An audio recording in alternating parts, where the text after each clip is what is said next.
Australia का सबसे iconic बीच माना जाता है बॉन्डी बीच। दुनिया भर के लोग सर्फ करने आते हैं, यहाँ अपने परिवार के साथ समय बिताते हैं, पिकनिक मनाते हैं। 14 दिसंबर 2025 को यहाँ यहूदियों का हनुका त्यौहार मनाया जाना था, तो माहौल में और खुशी थी, चार चांद लगे हुए थे। लोग दिन ढलने का इंतज़ार कर रहे थे ताकि रवायत के मुताबिक कैंडल जला सकें। हनुका रोशनी का त्यौहार है, फेस्टिवल ऑफ लाइट्स। किसी के जहन में ये ख्याल नहीं था कि दिन ढलने से ऐन पहले ये खुशनुमा माहौल डर, खून और चीखों में बदल जाएगा। शाम के 6:47 पर दो आतंकवादी बीच पर आए और अंधाधुन इन्होंने फायरिंग की। पहले तेज आवाजें आई, फिर भगदड़ मची। लोग समझ भी नहीं पाए कि ये पटाखे हैं या गोली, और जब समझ आया उन्हें तब तक बहुत देर हो चुकी थी। गोलियां चल रही थी, लोग रेत पर गिर रहे थे, कोई अपने बच्चे को ढक रहा था, कोई किसी अजनबी का हाथ पकड़कर भाग रहा था। मोबाइल, चाबियां, जूते, सब कुछ बीच पर छूट गया। एक माँ जिसने बाद में अपनी कहानी बताई प्रेस से, वो कहती है, हम बस बीच पर हनुका मनाने आए थे, बस यही तो किया था, और अगले पल मुझे लगा कि शायद मैं अपने बच्चों को आखिरी बार सीने से लगा रही हूँ। वो बताती हैं कि कैसे उन्होंने रेत पर पड़े लकड़ी के क्रेट्स उठाकर अपने बच्चे के ऊपर ढाल बनाई, कैसे वो हर गोली की आवाज़ पर प्रार्थना कर रही थी, और कैसे उसके दिमाग में एक ही सवाल गूंज रहा था कि ऑस्ट्रेलिया में ये सब कैसे हो सकता है। शो की शुरुआत में ही दो बातें हम नोट करवाना चाहते हैं। पहली तो कि ये आतंकवादी घटना थी, ऑस्ट्रेलिया की सरकार कह चुकी है, और दूसरी ये एंटी सेमिटिज्म का प्राइम एग्जाम्पल है, यानी यहूदियों के खिलाफ नफरत का, क्योंकि हमले के पैटर्न से यही पता चलता है कि आतंकवादी यहूदियों की टारगेटेड किलिंग के लिए ही आए थे, तभी उन्होंने हनुका की शाम को चुना। यहूदियों के खिलाफ अब तक ऐसे कई आतंकवादी हमले हुए हैं जो उनके धार्मिक त्योहारों के दिन किए गए, जैसे 7 अक्टूबर 2023 का हमला सिमखात तोरा नाम के फेस्टिवल के दौरान हुआ था। 2002 के पास ओवर जेनोसाइड का नाम उसी फेस्टिवल के नाम पर रखा गया है। पास ओवर फेस्टिवल के दौरान दर्जनों लोगों की हत्या तब की गई थी। 2019 में यौम किपुर फेस्टिवल के दौरान जर्मनी में आतंकवादी हमला हुआ था। यौम किपुर वॉर यौम किपुर के टाइम चालू हुई थी। ये कुछ हमने उदाहरण आपको दिए, इस तरह के दर्जनों और उदाहरण है, लंबी लिस्ट है। ऐसे ही उदाहरण देकर लोग ऑस्ट्रेलिया के प्रधानमंत्री एंथनी अल्बनीज़ से पूछ रहे हैं कि फेस्टिवल के दौरान आपने सुरक्षा सख्त क्यों नहीं रखी, जबकि ऑस्ट्रेलिया में गजा जेनोसाइड के बाद से एंटीसेमिटिज्म का बढ़ता ट्रेंड देखा गया है। कई थिंक टैंक्स ने बाकायदा ऐसी घटनाओं की गिनती की है। 7 अक्टूबर 2023 के अगले एक साल तक ऑस्ट्रेलिया में लगभग 2000 यहूदी विरोधी घटनाएं दर्ज की गईं, और लास्ट ईयर लगभग 1600 घटनाएं नोट हुईं। टाइम्स ऑफ इजराइल की रिपोर्ट कहती है कि यहूदियों के खिलाफ ऐसी कोई घटना हो सकती है, इसकी आशंका मोसाद ने ऑस्ट्रेलिया की सरकार से पहले ही जता दी थी। नेतन्याहू भी अल्बनीज़ को सुना रहे हैं, कह रहे हैं कि आपने वैसा माहौल बनने दिया, अब इसका खामियाजा यहूदियों को भुगतना पड़ा है। विद्वानों का एक बड़ा धड़ा है इस हमले के पीछे जो 7 अक्टूबर की घटना को बताता है। हमास के आतंकी हमले में कुछ ही घंटों के भीतर लगभग 1200 इजरायलियों की हत्या हुई। सोशल मीडिया पर इस हमले से जुड़े हज़ारों वीडियो आए। इसके बाद इजराइल ने गजा पर हमला किया, जिसमें अब तक 70,000 से ज़्यादा फ़िलिस्तीनी मारे जा चुके हैं। मलबे से लाशें अब भी निकल रही हैं। संयुक्त राष्ट्र इसे जेनोसाइड कह चुका है। 26 महीने से ये सब चल रहा है, और सोशल मीडिया पर इससे जुड़े लाखों वीडियो हैं। लगातार चेताया जा रहा था कि जिस तरह 9/11 के बाद पूरी दुनिया में मुसलमान सवालों के घेरे में आ गए, टारगेट पे आ गए, उसी तरह गजा की लड़ाई पूरी दुनिया में यहूदियों को टारगेट बना रही है। तो आज के शो में हम जानेंगे कि ऑस्ट्रेलिया में हुए आतंकी हमले की पूरी कहानी क्या है, हमलावर कौन थे, कहां से आए थे, और क्या वाकई इस हमले के मूल में 7 अक्टूबर 2023 की ही घटनाएं हैं। नमस्कार, स्वीकार कीजिए निखिल का। आप खबर गांव का डेली इंटरनेशनल बुलेटिन राजदूत देख रहे हैं।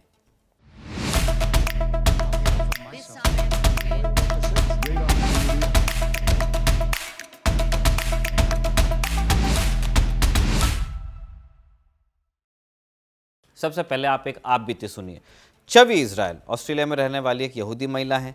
14 दिसंबर को वो भी हनुका फेस्टिवल मनाने बॉन्डी बीच पे गई थी, और उस हमले में वो किसी तरह बच गई। द ऑस्ट्रेलियन जूइश न्यूज़ में वो लिखती हैं, शाम को जब हम बीच पर बैठे हुए थे तो मुझे आतिशबाजी की आवाज़ सुनाई दी। मैंने तुरंत अपना सिर उठाकर आसमान की तरफ देखा, लेकिन वहाँ कुछ दिखा नहीं। इतने में एक आवाज़ आई, डाउन डाउन एवरीवन डाउन। सबको पता चल गया कि कोई बंदूक लेकर हमला करने आया है। हम कुछ देर तक तो ज़मीन पर लेटे रहे, फिर कुछ देर बाद हमने भागना शुरू किया। बीच पर मौजूद उन छोटे बच्चों को हमने इकट्ठा किया जो अपने माता पिता से अलग हो गए थे। कुछ लोगों को चोट आई थी। मेरी भाभी की दोस्त की पीठ से खून आ रहा था। वो दिन मैं कभी नहीं भूल सकती। छवि इजराइल ने अपने ब्लॉग में ये भी लिखा है कि जब ये बात कंफर्म हो गई कि कुछ लोग गोली चला रहे थे, तब मेरे जहन में सबसे पहले यही बात आई कि ऑस्ट्रेलिया में लोगों को बंदूकें मिल कैसे गईं। ये बात सच है कि ऑस्ट्रेलिया में गन लॉ सख्त हैं। आसानी से वहाँ बंदूक लोगों को नहीं मिल पाती है। जैसे यूएस में कोई भी जाके बंदूक खरीद सकता है, ऑस्ट्रेलिया में अब ऐसा नहीं है। एक ज़माने में था और वहाँ पे भी गन कल्चर पर खूब बहस होती थी। 1996 से पहले सभी लोग बड़ी आसानी से बंदूक लेते थे वहाँ पे, लेकिन 1996 के पोर्ट आर्थर नरसंहार के बाद नियम सख्त बनाए गए। ऑस्ट्रेलिया के तत्कालीन प्रधानमंत्री जॉन हावर्ड ने नेशनल फायर आर्म्स अग्रीमेंट नाम का कानून लागू किया। बंदूक खरीदने के लिए सख्त बैकग्राउंड चेक लेकर आए वो। 28 दिन का वेटिंग पीरियड आया और बंदूक रखने का सही कारण बताना ज़रूरी हो गया। सरकार ने एक बड़ा गन बायबैक प्रोग्राम भी चलाया जिसमें लोगों से 6,40,000 से ज़्यादा बंदूकें खरीद कर नष्ट की गईं। पूरी तरह बंदूक लेने पर पाबंदी नहीं लगी। साजिद अकरम जो इस घटना का दोषी बताया जा रहा है, उसके पास भी 6 लाइसेंसी बंदूकें थीं। साजिद ने अपने बेटे नवीद के साथ मिलकर यह हमला किया है। मीडिया में साजिद पर कई तरह की बातें लिखी जा रही हैं, जैसे वो पाकिस्तान या अफगानिस्तान से आया था और फिर ऑस्ट्रेलिया में उसने फल और सब्जी का धंधा शुरू किया। बेटा जो है नवीद यहीं पैदा हुआ था, ऑस्ट्रेलिया में ही। टाइम्स ऑफ इजराइल तो ये भी दावा कर रहा है कि आरोपियों की कार से इस्लामिक स्टेट के झंडे मिले, पर अब तक ऑस्ट्रेलिया पुलिस या वहाँ की सरकार की तरफ से आरोपियों के बारे में कोई स्पष्ट जानकारी नहीं दी गई है। एक और बात ज़रूर पता चली है कि हमलावरों की गाड़ी से आईईडी मिले हैं।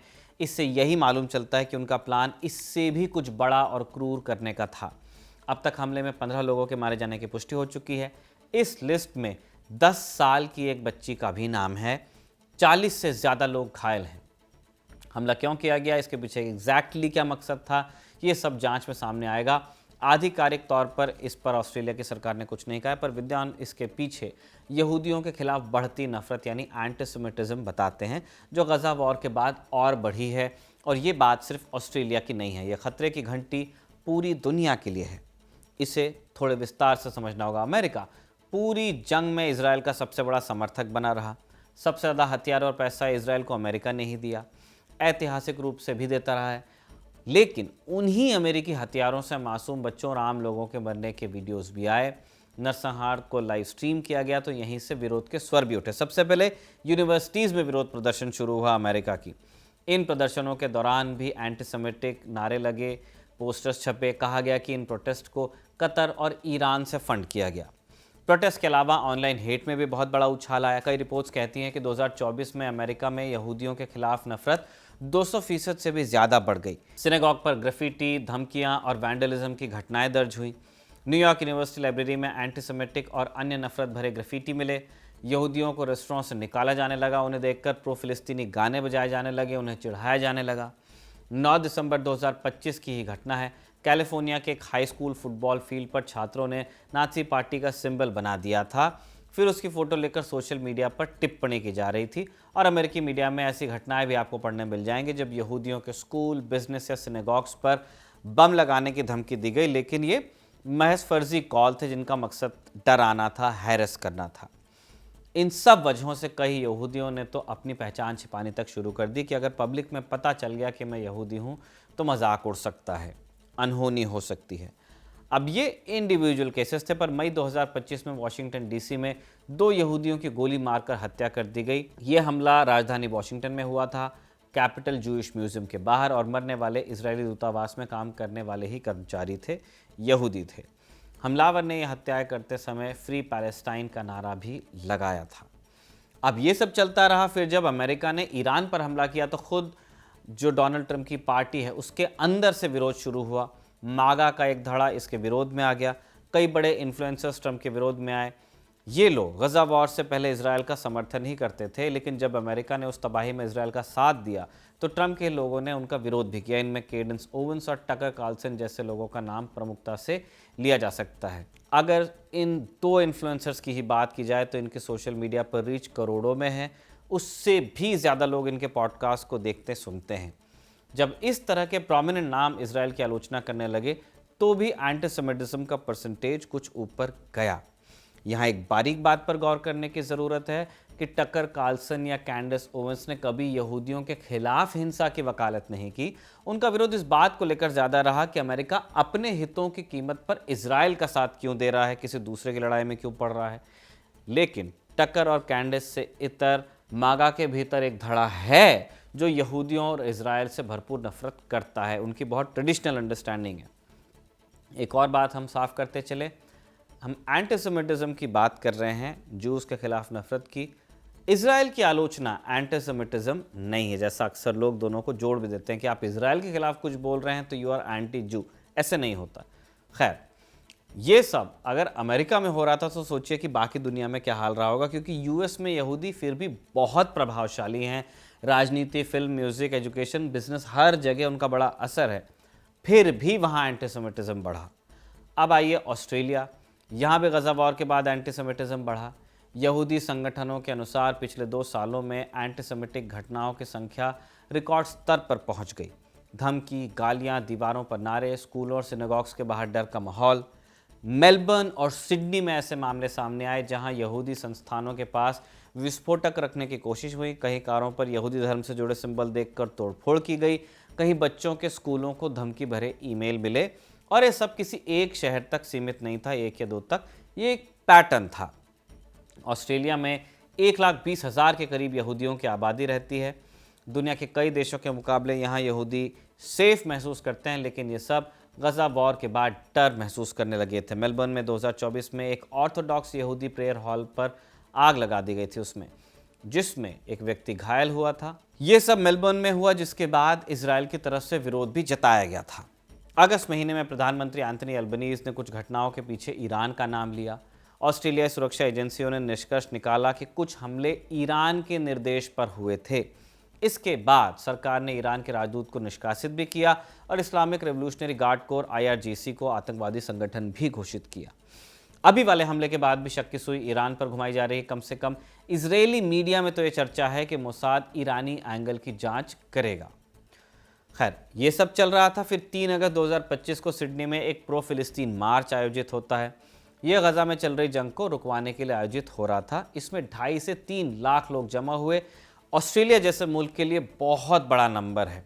इल्ज़ाम लगे कि यहाँ भी कुछ लोगों ने यहूदियों के खिलाफ नारेबाजी की। Australia Israel and Jewish affairs council AIJAC के एग्जीक्यूटिव डायरेक्टर कॉलिन रूबिनस्टाइन कहते हैं कि आज जो हुआ वो अल्बनीज की छूट की वजह से हुआ। ये आतंकवादी हमले के लिए कह रहे हैं। जब अगस्त महीने में प्रोटेस्ट हुआ और वहाँ ग्लोबल इंतफादा का नारा दिया गया तो अल्बनीज शांत रहे, कोई एक्शन नहीं लिया, जिसका नतीजा आज हम भुगत रहे हैं। हमलावर कौन थे, उनकी मानसिकता क्या थी, क्या वो किसी बड़े नेटवर्क से जुड़े थे या अकेले थे, ये सब जांच का विषय है। लेकिन ये साफ हो चुका है कि निशाना संयोग नहीं था। हनुका का कार्यक्रम, यहूदी प्रतीक और हालिया माहौल, सब कुछ एक सीधी रेखा में जुड़ता है।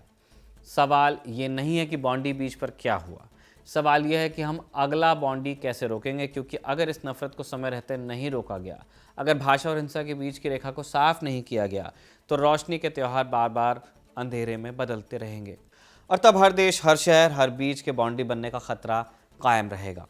एक और बात है, हमलावरों की पहचान पर इंटरनेट बटा हुआ है। साजिद और उसके बेटे नवीद की धार्मिक पहचान पर सवाल उठाए जा रहे हैं। लेकिन हमें अहमद अल अहमद को भी नहीं भूलना चाहिए, जिसने बहादुरी के साथ हमलावरों की बंदूक छीनी थी। अगर अहमद बंदूक नहीं छीनते तो न जाने कितने और लोग मारे जा सकते थे। बाद में अहमद को भी आतंकवादियों ने गोली मारी और आज वो अस्पताल में भर्ती हैं, लेकिन पूरी दुनिया में उन्हें हीरो की तरह सेलिब्रेट किया जा रहा है। खुद इजराइल के PM बेंजामिन नेतन्याहू ने तक अहमद की तारीफ़ की है। इसलिए सोचना चाहिए कि क्या हम एंटीसेमिटिज्म को ख़त्म करने की आड़ में इस्लामोफोबिया को तो बढ़ावा नहीं दे रहे हैं, क्योंकि कैंसर दोनों ही है। कोई भी एक समाज में फैलेगा, उसका असर समाज में पड़ेगा। ऑस्ट्रेलिया में जो हुआ उसका असर वहाँ की इमिग्रेशन पॉलिसी पर भी पड़ सकता है। जब भी किसी यूरोपियन मुल्क में आतंकवादी हमले हुए हैं और उनमें किसी बाहरी व्यक्ति का नाम आया है, तब वहाँ की सरकारों ने अपनी इमिग्रेशन पॉलिसी सख्त की। हमारे सामने फ्रांस, ब्रिटेन और जर्मनी जैसे देशों के उदाहरण हैं। अमेरिका उस लाइन पर चलने की कोशिश कर रहा है। ऑस्ट्रेलिया बहुत हद तक इससे अछूता था, लेकिन इस हमले के बाद पूरी आशंका है कि अब वहाँ की लेबर सरकार बाहरी लोगों पर पाबंदियाँ लगाना शुरू करेगी। अगर ऐसा होता है तो इसका असर भारतीयों पर भी पड़ सकता है, जो बड़ी संख्या में ऑस्ट्रेलिया इमिग्रेट करते हैं।